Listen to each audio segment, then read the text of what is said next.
Hey, good morning, y'all, and happy Sabbath. So this morning I wanted to do something different.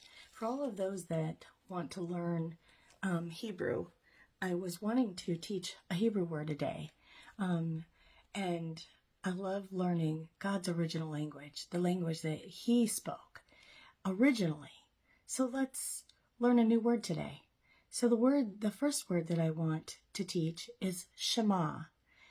And I think of in my previous church, we would sing the Shema. Shema Yisrael, Adonai Eloheinu, Adonai Echad. So we would open and do the Shema. So what does Shema mean? Shema means to hear. Do you ever wake up in a fog of stress and anxiety, unable to focus because you're being pulled in multiple directions? The stress of work, unresolved issues at home, unanswered emails, sickness, tiredness, financial pressure, and so many other things in the modern world can leave many of us feeling flat and unable to focus in the morning. But while stress may seem like a modern issue, perhaps there's an ancient solution.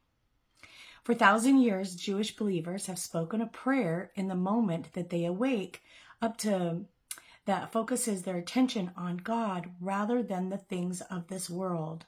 The prayer is called the Shema, which is a Hebrew word that means hear or listen. The prayer comes directly from Deuteronomy 6, and this is what it says. Hear, O Israel, the Lord our God, the Lord is one. Love the Lord your God with all your heart, with all your soul, and with all your strength. These commandments that I give you today are to be on your heart. Impress them on your children. Talk about them when you sit at home and when you walk along the road and when you lie down and when you get up. Tie them as symbols on your hands and bind them on your forehead. Write them on the doorpost of your houses and on your gates. And that's Deuteronomy 6:4-9. And for those of you that are Messianic, this is not new to you. This is something you're familiar with. This is something we say every week at Sabbath. And it just becomes embedded in you to draw closer to the Lord every day. The word Shema implies action. Similarly, we understand this idea when Jesus said, "He who has ears, let him hear," which was his way of telling his followers to listen to his words and obey. As my friend Rabbi Evan Moffick says, when God says Shema, it is an invitation for us to listen, to respond, to appreciate, to understand, and to act.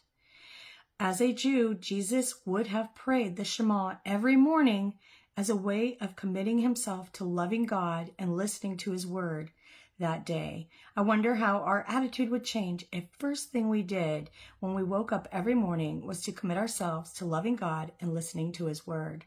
So this is what, in the Hebrew, the Shema looks like. And it means to hear. I hope you'll embark on this new journey with me of learning a Hebrew word a day. There's 52 of them, and this is a book that I have by Dave Adamson. So I pray that you'll go forth today and that you would feel refreshed and blessed by the presence of the Lord, and that he would be upon you, and that he would make his face shine upon you, and that he would give you his mercy and his grace. And I say this in Yeshua HaMashiach, Jesus Christ's holy name.